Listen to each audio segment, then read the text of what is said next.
When Lina moved into the old house with her parents, she didn't like it at all.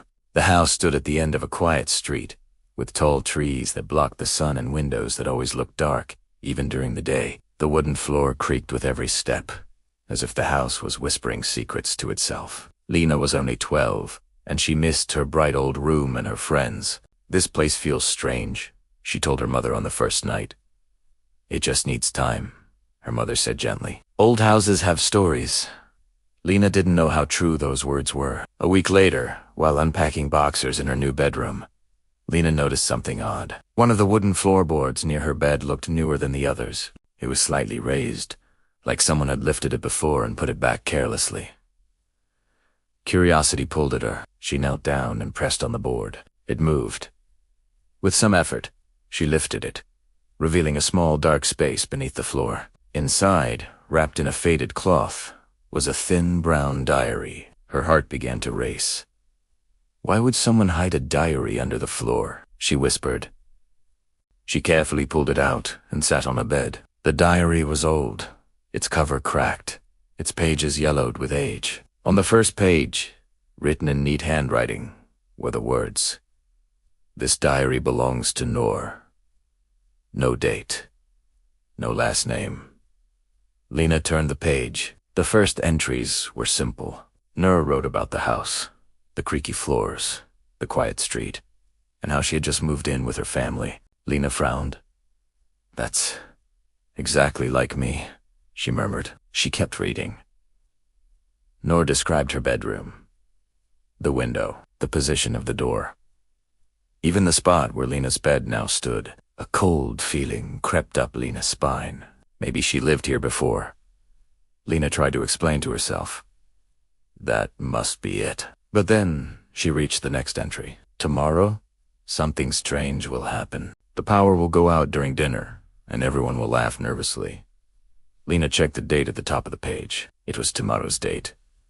Her hands trembled. The next evening, Lina sat at the dinner table, barely touching her food. She kept glancing at the lights above her head.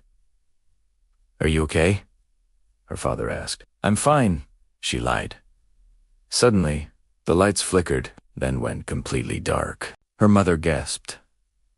"Well," her father said, laughing nervously, "I guess this house really is old." Lina's fork slipped from her hand. The diary had been right. That night, Lina locked her bedroom door and opened the diary again. Her heart pounded as she turned the pages. Each entry described events that hadn't happened yet but soon would. A broken window, a strange noise at night, a neighbor knocking on the door by mistake. All of them came true. Near the end of the diary, the writing changed. It became shaky, almost desperate. "I don't know why I can see what's coming. The diary shows me things before they happen, but the future is getting darker." Lina swallowed hard. Then she reached the final entry. "If you are reading this, you found the diary. That means you live here now. Listen carefully.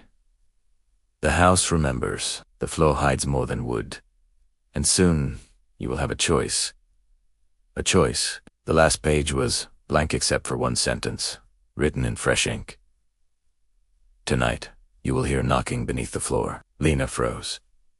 The clock ticked loudly on the wall. The house was silent. Then, knock. Knock. The sound came from beneath her bed. Lina jumped back, her breath caught in her throat. The floor, or the same one she had lifted, began to shake. Trembling, Lina grabbed the diary. "Stop," she whispered. "I don't want this." The knocking grew louder. Suddenly, Lina understood. The diary wasn't just predicting the future, it was passing it on. She dropped to her knees, lifted the floorboard, and placed the diary back into the darkness beneath the floor. Her hands shook as she covered it and pressed the wood back into place. The knocking stopped. The house fell silent again. The next morning, Lina woke up to sunlight filling her room. Everything felt normal, calm.